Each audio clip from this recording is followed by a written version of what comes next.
الرحمن الرحيم الحمد لله رب العالمين والصلاة والسلام على أشرف الأنبياء والمرسلين سيدنا ومولانا محمد وعلى آله وصحبه أجمعين أما بعد.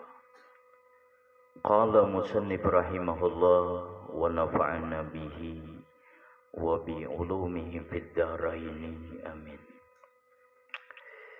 Yang kita cintai dan kita muliakan para habaib dan para alim ulama, tokoh-tokoh agama, hadirin wal hadirat yang dimuliakan Allah. Marilah kembali kita panjatkan puja dan puji syukur kehadirat Allah Subhanahu wa Ta'ala, karena limpahan rahmatnya kita bisa kembali berkumpul di tempat yang penuh barakah ini. Salawat dan salam tak lupa kita haturkan kepada junjungan kita Nabi besar Muhammad sallallahu alaihi wasallam beserta keluarga beliau, sahabat-sahabat beliau, zuriat-zuriat beliau ila yaumil qiyamah. Wa qala muallif rahimahullah iqamatu shalah hibzu hududiha ma'a hibzi sirri ma'allah azza wa jalla. Iqamatu shalah, mendirikan salat, yaitu memelihara batasan-batasannya dan memelihara sir bersama Allah.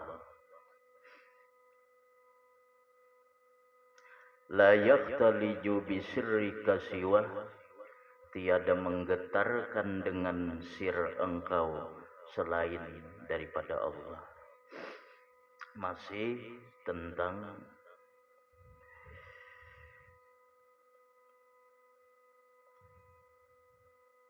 hendaklah keinginan engkau, yaitu mendirikan salat, bukan mengadakan salat.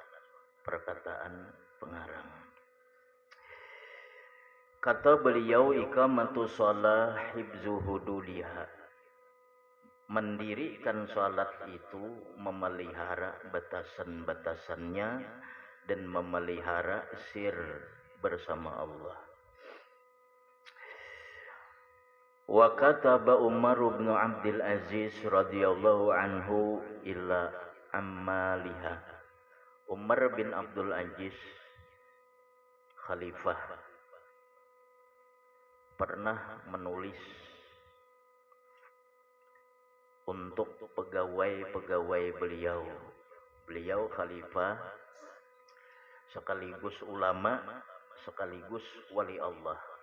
Beliau merupakan mujaddid abad pertama, Umar bin Abdul Aziz.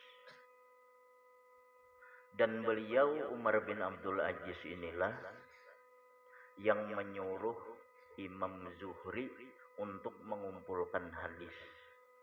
Jadi kitab hadis yang pertama di dunia itu namanya hadis Zuhri. Belum ada Bukhari, Muslim dan sebagainya, itu belum ada.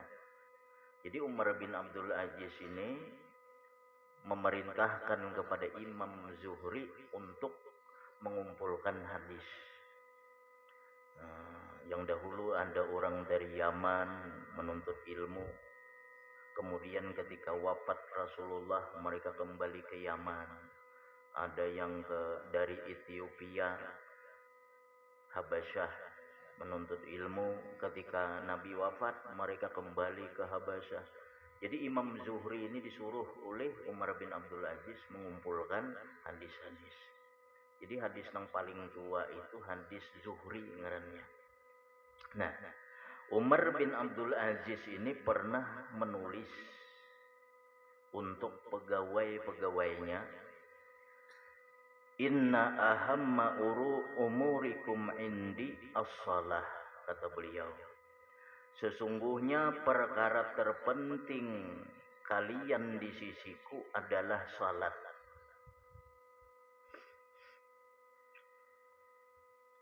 Faman hafizaha wa hafaza 'alaiha fahuwa lima siwaha ahfaz. Barang siapa memelihara salat, ujar Umar bin Abdul Aziz, memelihara semuanya, waktunya, memelihara syaratnya, kehusuannya, semuanya.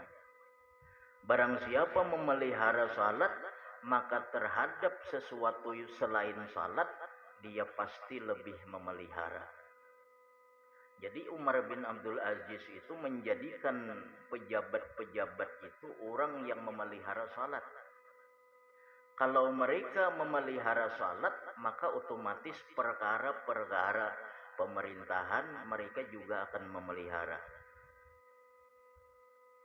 Ini bisa anak buah hendaknya suruh memelihara salat. Bila dia memelihara salat, maka urusan lain pasti lebih dia pelihara. Jadi kadang alih hendak mencari pegawai nang jujur, anak buah nang baik, itu lihati salat.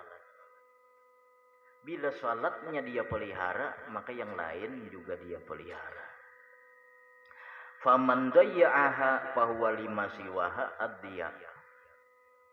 Maka barang siapa menyia-nyiakan salat, maka dia bagi sesuatu selainnya tentu lebih menyia-nyiakan.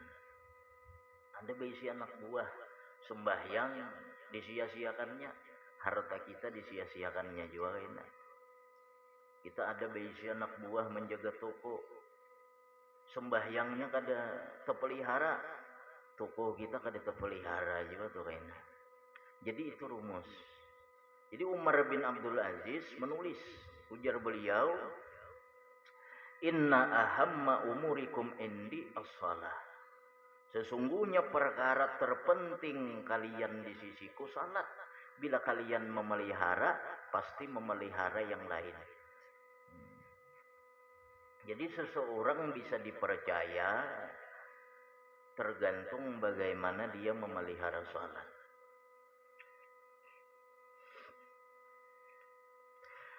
Fama kullu musallin mukim, maka tidaklah tiap-tiap orang yang salat itu mendirikan salat.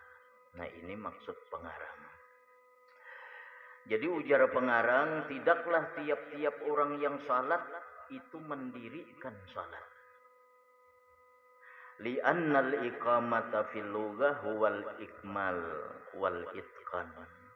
Karena iqamah, mendirikan itu di dalam lugah yaitu menyempurnakan.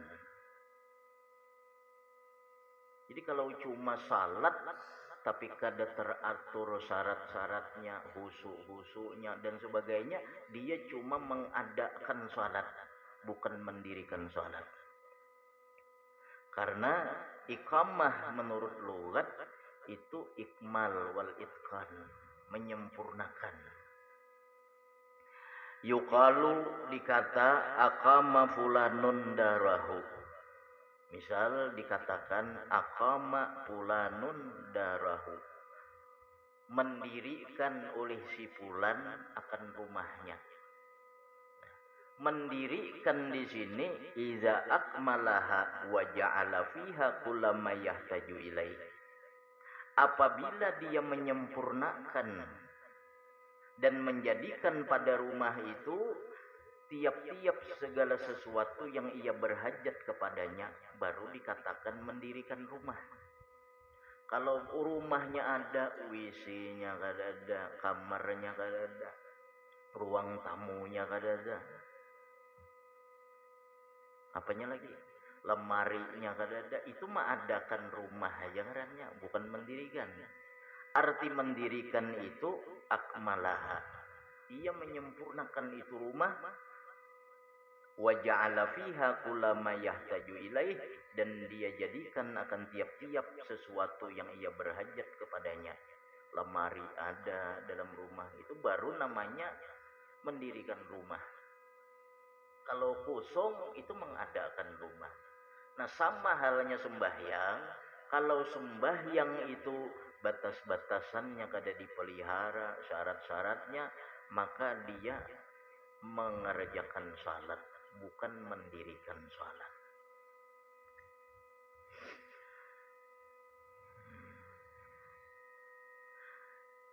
Wa iqamatu shalah itqanuha kama taqaddam wa diddul iqamah wal ikhlal wat tafriq.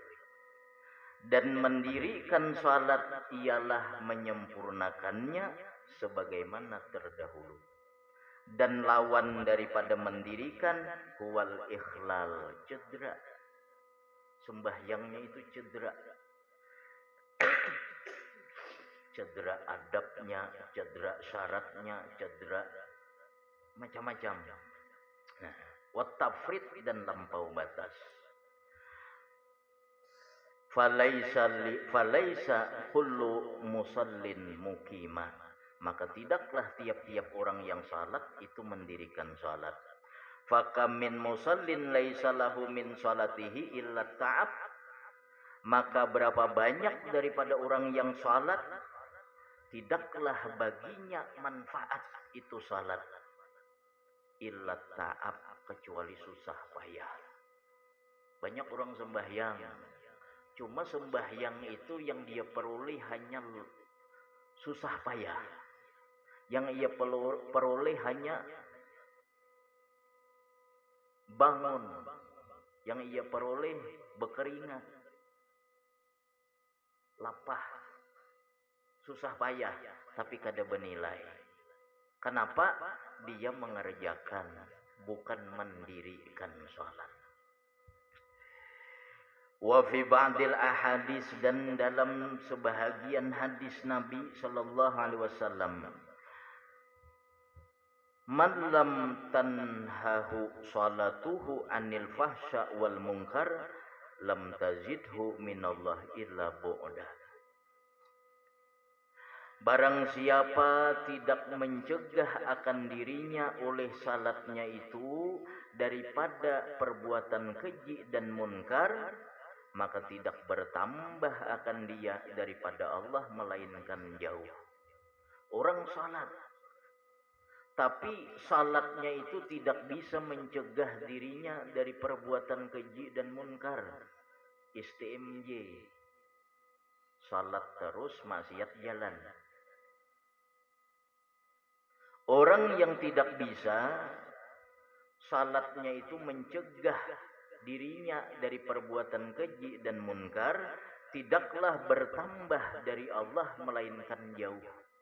Jadi salat itu membuat dia jauh dari Allah. Kenapa? Salat itu tidak bisa mencegah dari perbuatan keji dan munkar, bisa karena salatnya kada sah. Ini sembahyang kayak orang, cuma sembahyang tanpa didasari ilmu. Fakullu man bi ghairi ilmin ya'malu a'maluhu mardudatun la tuqbalu. Tiap-tiap orang yang beramal tanpa ilmu, a'maluhu mardudah, amalnya ditolak, tidak diterima. Sembahyang berdirinya kayak orang, rukuknya kayak orang, cuma tanpa didasari ilmu. Nya kada pernah belajar itu sembahyang. Rukun syarat rukunnya, sunatnya kada bisa membedakan. Yang rukun dipadahkannya sunat, kada sah sembahyangnya. Jadi nang rukun diiktikadkannya itu sunnah, kada sah. Nya kada bisa membedakan nang mana rukun, nang mana sunnah, kada tahu pembatal sembahyang, syarat sah sembahyang. Akhirnya sembahyangnya ini kada sah. Atau sembahyangnya ini cedera, ia mengerjakan nang makruh-makruh sehingga nilai sembahyangnya kada sempurna. Atau sembahyangnya didasari hati yang tidak ikhlas, hati ria, sombong, ujub, dan berbagai macam, sehingga salatnya ini kada bernilai. Dan salatnya bila tidak bernilai, maka salatnya itu tidak bisa mencegah perbuatan keji dan munkar. Banyak orang salat tapi tetap maksiat. Maka ciri bahwa salatnya itu membuat dirinya bahkan lebih jauh dari Allah Subhanahu wa taala. Hati kada khusyuk. Kadang orang hadir di hadirat kita, orang hadir, kita ajak bicara, tapi perhatiannya ke HP. Nah, Apa lebih baik orang nang kada hadir di hadapan kita?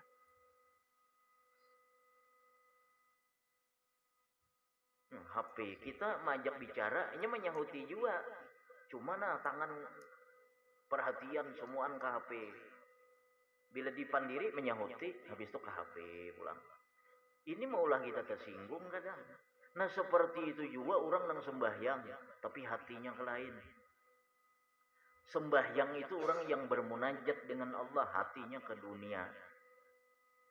Hatinya ke dagangan, hatinya ke sawah, hatinya ke bini, hatinya kemana-mana. Maka seolah-olah ia berbicara dengan Allah tapi mengabaikan Allah. Kita berpandiran kawan, disahutinya juga kita. Tapi nang HP aja dilihatinya. Itu bisa membuat kita tersinggung. Lebih baik kada berpandiran sekalian.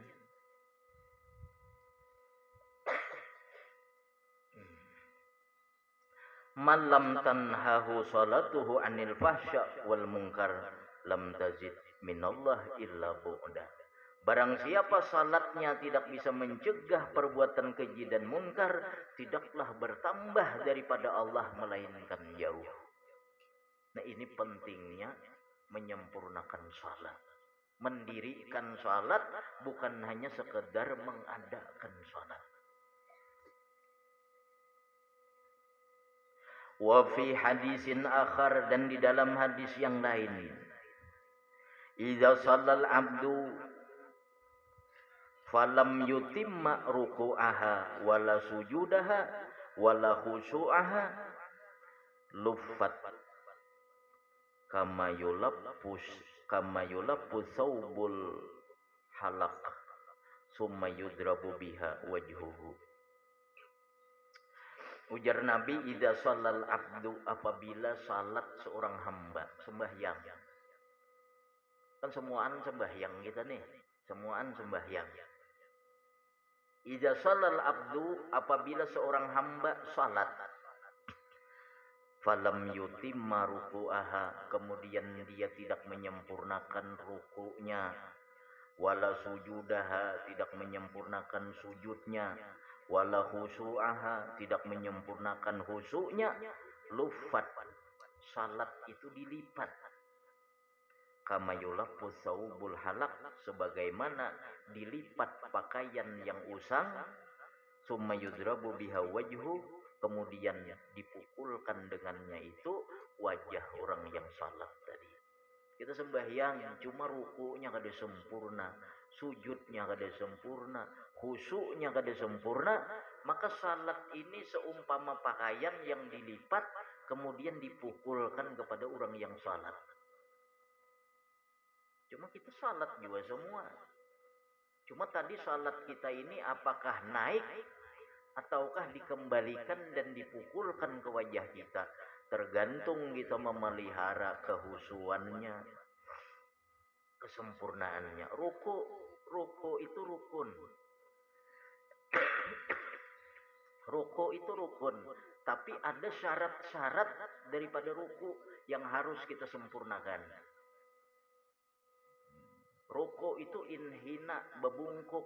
Cuma bebungkuk yang bagaimana dan batasannya sampai di mana seseorang dianggap rukunya itu sah. Kemudian ruku itu niatnya apa? Tidak ada niat ketika turun melainkan hanya tujuan untuk ruku. Banyak syaratnya. Sama halnya sujud. Sujud rukun, namun memiliki syarat-syarat yang perlu dipenuhi. Dan syarat-syaratnya ini tidak akan diketahui kecuali dengan menuntut ilmu. Dan ilmu dari orang yang benar-benar belajar.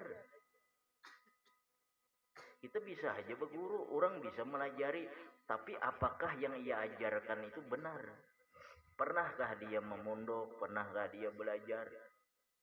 Sehingga dia mengajarkan ibadah yang sempurna. Nah, jadi perlu belajar dan belajar kepada orang yang benar-benar ahli. Ini dalam urusan fikih. Nah, kemudian khusyuk itu belajar kepada orang yang benar-benar mengerti, paham dalam urusan tasawuf. Hatinya itu hadir bersama Allah. Jadi fikih dengan tasawuf kada bisa dipisah. Fikih agar ibadah sah, tasawuf agar ibadah diterima. Orang ibadahnya sah, tapi belum tentu diterima. Sembahyangnya sah, misalnya rukunnya dia penuhi, syarat sahnya dia penuhi, adabnya apa, pembatalnya dia tinggalkan, ibadahnya sah, salatnya sah. Masalah diterima tasawuf yang mengatur. Apakah ketika sembahyang hatinya ikhlas? Apakah ketika sembahyang sunyi daripada riya? Apakah ketika sembahyang di hatinya tidak ada dengki dengan kaum muslimin? Apakah ketika sembahyang dia tidak merasa hebat dari orang lain? Nah, ini tasawuf. Ada orang sembahyang sah, tapi hatinya sombong, kada diterima oleh Allah. Ini pentingnya fikih dengan tasawuf. Ada orang belajar fikih aja, tasawuf kada belajar, bisa kada sah, bisa kada diterima ibadahnya. Ada orang belajar tasawuf aja, bisa kada sah sembahyangnya, bisa kada sah ibadahnya. Bila ibadahnya kada sah, tentu kada diterima. Jadi fikih harus belajar, tasawuf harus belajar, dan penunjangnya juga belajar. Tajwid itu penunjang fikih. Orang sembahyang harus benar rukun kauli. Rukun kauli tidak akan benar kecuali belajar tajwid. Nah, penunjangnya juga harus belajar.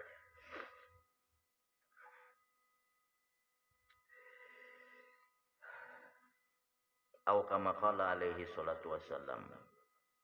Fal musallun kasir, orang yang salat itu banyak. Wal mukimun kalil, orang yang mendirikan itu salat sedikit. Yang salat banyak, yang mendirikan salat sedikit. Siapa orang yang mendirikan salat? Orang yang menunaikan salat itu sempurna. Fa ahlul asyah kasir. Fa ahlul asbah kasir wa ahlul qulub qalil. Orang yang ahli dalam urusan zahir, ibadah zahir banyak, tapi yang urusan hati sedikit. Ada orang ahli cuma urusan zahir saja, urusan batin, urusan hati kada ahli. Nang urusan ahli, nang urusan hati itu sedikit.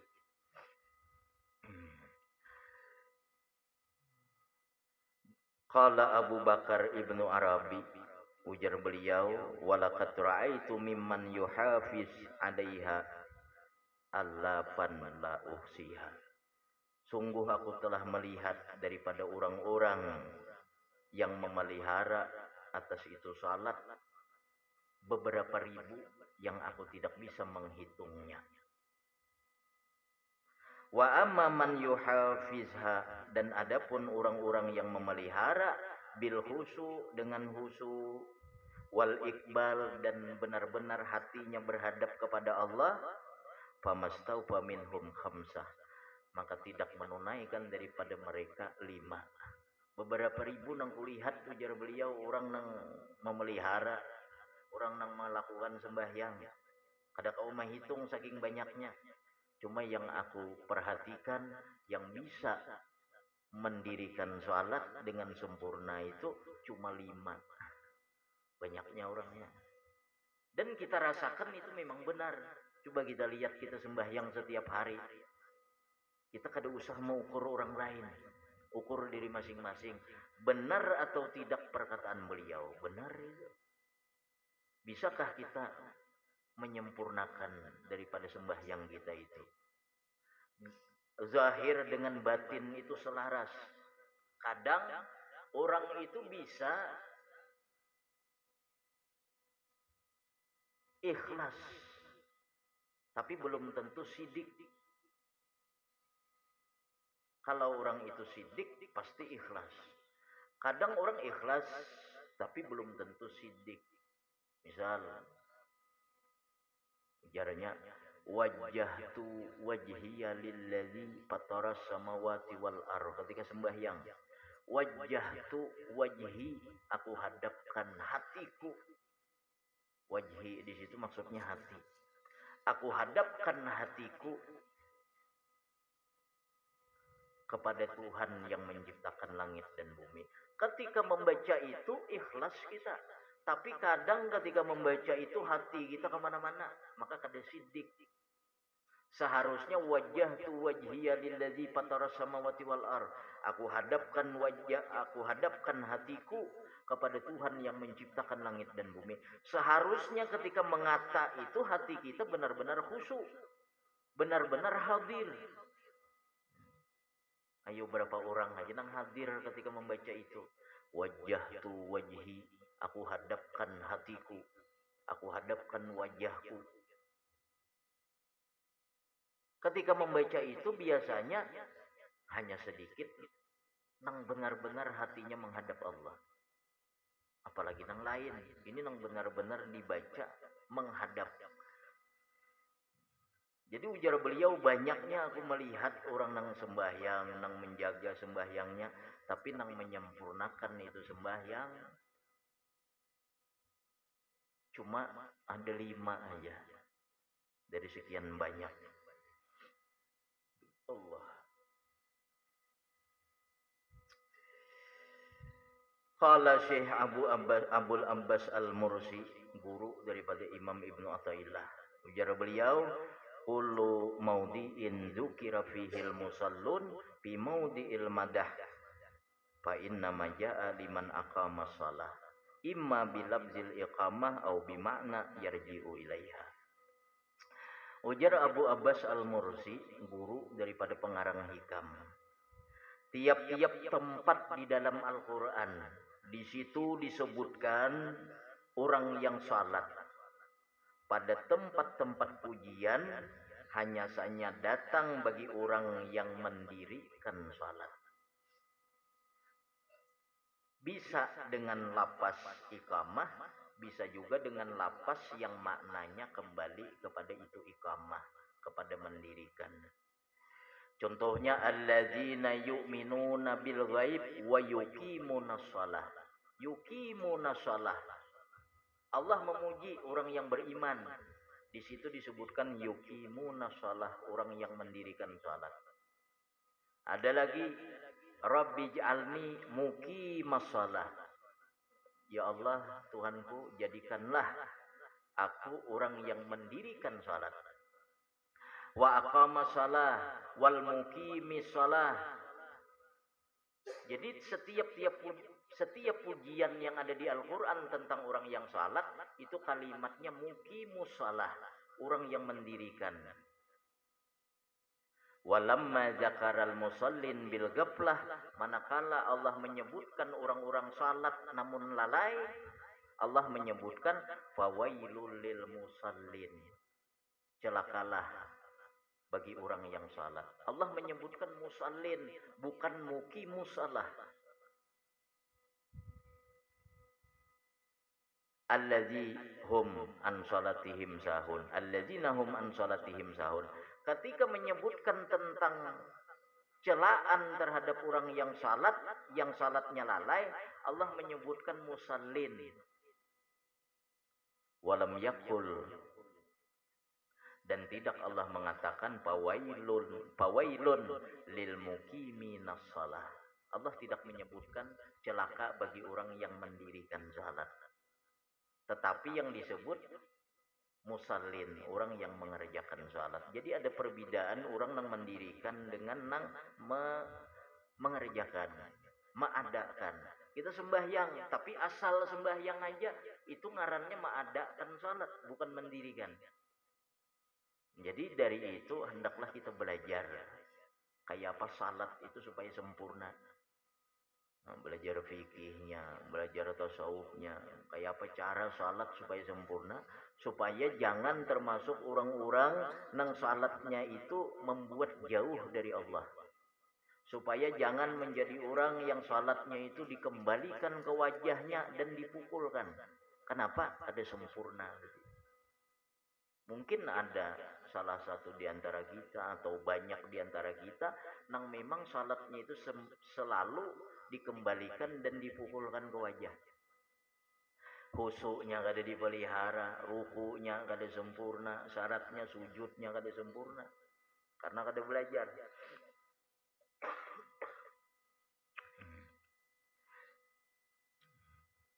Wa'lam annal khusyu'a fi shalah ala salasati maratibah. Ketahuilah olehmu, ujar Ibnu Ajibah. Ujar Syekh Ibnu Ajibah, bahwasanya khusyuk di dalam salat itu atas 3 martabat, atas 3 tingkatan. Jadi khusyuk dalam sembahyang itu 3 tingkatan. Maksudnya 3 macam golongan orang. Pertama, martabatul ula khusyu'u khauf. Martabat yang pertama khusyuk, tapi yang dia rasakan dengan khusyuknya itu rasa takut kepada Allah. Nya khusyuk, tapi khusyuknya ini yang dia rasakan merasa takut ketika berada di hadirat Allah. Ada kalau orang sembahyang khusyuknya, tapi rasa khusyuknya ini disebabkan daripada takut kepada Allah. Wa inkisarun, dan sedih. Wa idlalun, dan merasa hina. Ada orang khusyuk sembahyang, cuma khusyuk nang dia rasakan hanya merasa takut, merasa sedih, merasa hina di hadirat Allah. Wa huwa, dan ini khusyuk lil ubad wa zuhad, bagi orang-orang ahli ibadah dan orang nang zuhud terhadap dunia. Orang-orang ahli ibadah bila khusyuk, yang dia rasakan itu takut, rasa sedih, dan rasa hina di hadirat Allah. Ini sudah baik. Ini orang-orang zuhud dan ahli ibadah. Itu martabat nang pertama. Ada martabatus saniyah, martabat yang kedua, khusyuk itu khusyuk ta'zim. Khusyuknya itu rasa mengagungkan Allah. Ya, sembahyang nih khusyuk, dan di dalam hatinya itu keagungan Allah. Ini bukan karena merasa, yang dia rasakan bukan takut, bukan hina, bukan sedih, kada. Nang dia rasakan ketika khusyuk, ketika beribadah, yang dia rasakan hadir di hadirat Allah, namun mengagungkan Allah, takzim dengan Allah. Wa haibatun wa ijlalun, dan haibah, segan, dan membesarkan Allah. Wa huwa lil muridin as-salikin. Nah, ini khusyuknya bagi orang-orang muridin, orang yang hendak menuju Allah. As-salikin, orang yang sudah berjalan menuju Allah. Mereka orang salikin, muridin as-salikin, orang yang hendak menuju Allah dan sudah mulai berjalan menuju Allah. Ini khusyuknya itu takzim, mengagungkan Allah. Akhirnya timbul malu dengan Allah, segan dengan Allah. Nah, ini orang-orang salikin. Yang ketiga, martabat yang ketiga ini khusyuk. Tapi khusyuknya ini khusyukun farah. Khusyuk namun yang dia rasakan gembira. Wa sururun wa ikbalun, khusyuk yang ia rasakan dalam khusyuknya itu gembira, senang, dan dia berhadap dengan Allah. Ini siapa? Huwa lil wasilin minal arifin, bagi orang-orang yang sudah sampai daripada orang-orang ma'rifah. Orang ma'rifah khusyuk, tapi dalam hatinya gembira, parah. Dalam hatinya senang, dalam hatinya berhadap kepada Allah. Orang-orang wali itu ketika beribadah senang, khusyuknya ini senang. Kalau ahli ibadah, ahli zuhud, khusyuknya itu ada rasa takut, ada rasa hina, dan ada rasa sedih. Ada orang-orang salik, khusyuknya itu mengagungkan Allah, membesarkan Allah, segan dengan Allah. Nah, sedangkan orang arif, khusyuknya itu hadir bersama Allah itu merasa lezat, gembira, senang. Makanya inna fid dunya jannatan man dakhalaha lam yastaq ila jannatil akhirah ala wahiyya ma'rifatullah. Di dunia itu ada surga. Man dakhalaha, barang siapa memasuki itu surga, lam yastaq ila jannatil akhirah, dia tidak kepingin terhadap surga yang ada di akhirat. Ala wahiyya ma'rifatullah. Surga yang dimaksud adalah ma'rifah kepada Allah. Orang ma'rifah dia lezat. Makanya ada orang-orang yang beribadah itu seperti Imam Ali Zainal Abidin, Rabi'atul Adawiyah, sembahyang itu 1000 rakaat setiap malam. Imam Ali itu bergelar As-Sajjad, sembahyangnya 1000 rakaat setiap malam. Kita kada kawai itu. Kita sembahyang semalaman itu 400 rakaat, itu paling gawat sudah. 1000 rakaat itu tayyuz zaman. Orang yang memiliki karamah tayyuz zaman bisa melipat masa. Yang masa tidak cukup untuk orang, beliau cukup. Cobai 1000 rakaat semalaman. Kita nang lain wali kada kawan kan. Paling 300-400 rakaat subuh sudah hari. Nah mereka 1000 rakaat. Itu ashabul khutwah. Tayyuz zaman, melipat masa. Kenapa? Saking lezatnya bersama Allah ketika beribadah, khusyuknya itu gembira. Orang gembira itu kada tapi merasa kada. Kada tapi merasa.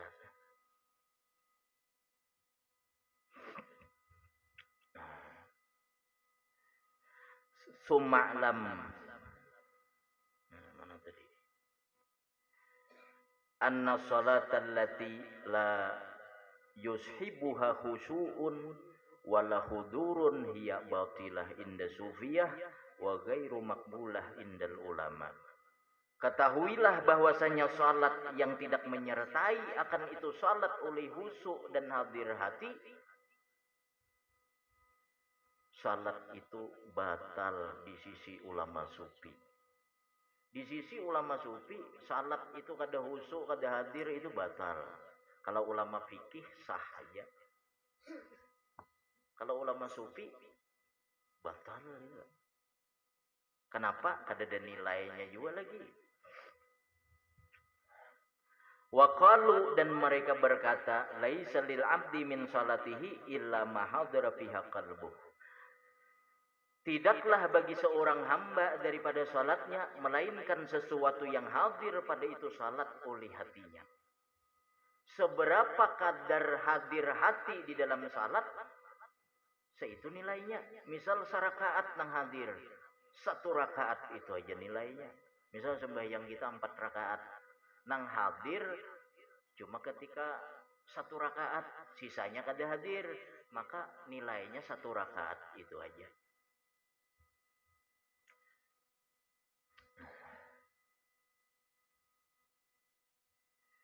Faqad yakunu lahu rub'u salatihi aw nisfuha biqadri ma hadara fiha. Dan kadang-kadang bagi seorang hamba itu baginya 1/4 dari salatnya atau separuh daripada salatnya dengan kadar nang hadir. Ada orang sembahyang separuh aja hadir hatinya, maka nilainya separuh salat. Ada orang 1/4 salat saja nang hadir, maka nilainya 1/4 salat. Ada nang kada hadir sama sekali, kada bernilai. Allahu Akbar. Salam hanya ingat pada sembahyang. Ada nangka itu. Nah, maka di dalam kitab fikih, di antaranya kitab Taqriratus Sadidah karangan Habib Hasan Al-Kaf, di situ sebutkan apabila kita tidak bisa khusyuk dalam keseluruhan salat, maka setidaknya pada 3 tempat. Ketika wajjahtu wajhiya lillazi, hendaklah khusyuk di sini. Yang kedua ketika iyyaka na'budu wa iyyaka nasta'in, hendaklah khusyuk di sini. Yang ketiga ketika assalamu alayka ayyuhan nabi wa rahmatullahi wa barakatuh. 3 tempat itu nah jangan kada khusyuk. Kalau kada bisa khusyuk seluruhnya, minimal 3 tempat itu.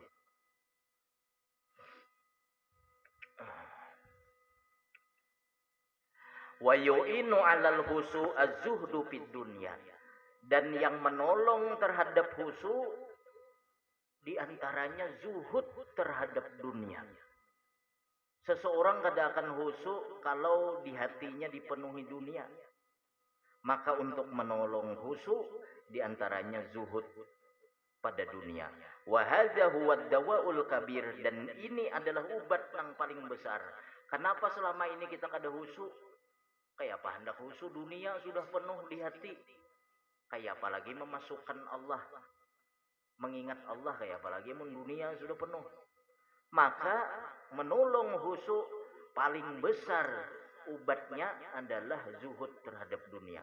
Sebelum sembahyang, keluarkan sudah dunia daripada hati.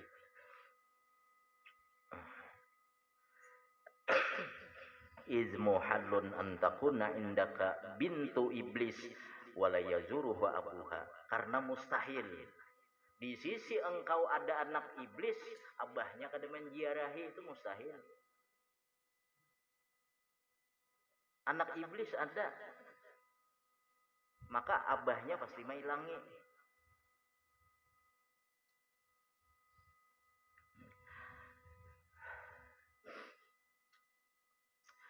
Paman bakiyat fihi bakiyatun minha fa innahu ta'tihi khawa al khawatiru ala hasabiha. Maka barang siapa tersisa pada hatinya itu dunia, maka bahwasanya dia datang kekhawatiran atas sekedarnya. Bila banyak dunianya tuh banyak juga masuk ke hati mengganggu. Bila sedikit juga. Famuhalun antakuna sajaratud dunya fi qalbika wa taslimu minal khawatir. Maka mustahil bahwasanya pohon dunia di dalam hati engkau bisa selamat daripada kekhawatirannya, daripada bahayanya maksudnya. Wa misalu dzalika sajaratin indak wa bustanin.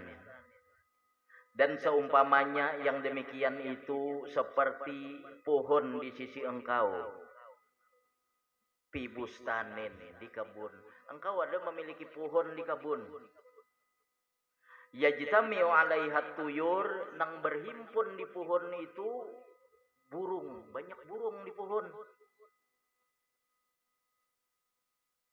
Wa yuhawwilunaka bi aswatihim, dan burung tadi mengganggu engkau dengan suara. Ini kita berisi pohon di higa rumah misal, maka burung ini berkumpul di pohon situ, dan burung ini mengganggu kita suaranya. Fakullama syawastahum raja'u, karena bila kita ganggu, kita usir, kembali mereka. Karena balik lagi, karena kita usir, lari. Karena balik lagi, mengganggu itu. Falayan khati'una anka abadan hatta taqta'atil kasajarah. Maka tidak akan berhenti, tidak akan terputus itu burung mengganggu engkau, sehingga engkau potong itu pohonnya, tabang. Ampih itu. Fa'idza qata'taha, maka apabila engkau potong itu sajarah, itu pohon, istarahta min aswatihim, engkau lapang daripada suara burung tadi. Ada lagi larian sudah. Nah, kayak itu maksudnya. Fakadzalika dunya madamat fil yad wa huwa ma'murun biha. La yaslimul qalbu min khawatirin hatta yakhruja anha. Kayak itu juga dunia. Apabila di tangan masuk ke dalam hati, amun kada dibuangi dahulu, maka kada akan bisa selamat daripada bahayanya, kekhawatirannya, geritiknya itu kada mungkin kada masuk. Kenapa? Dunianya ada.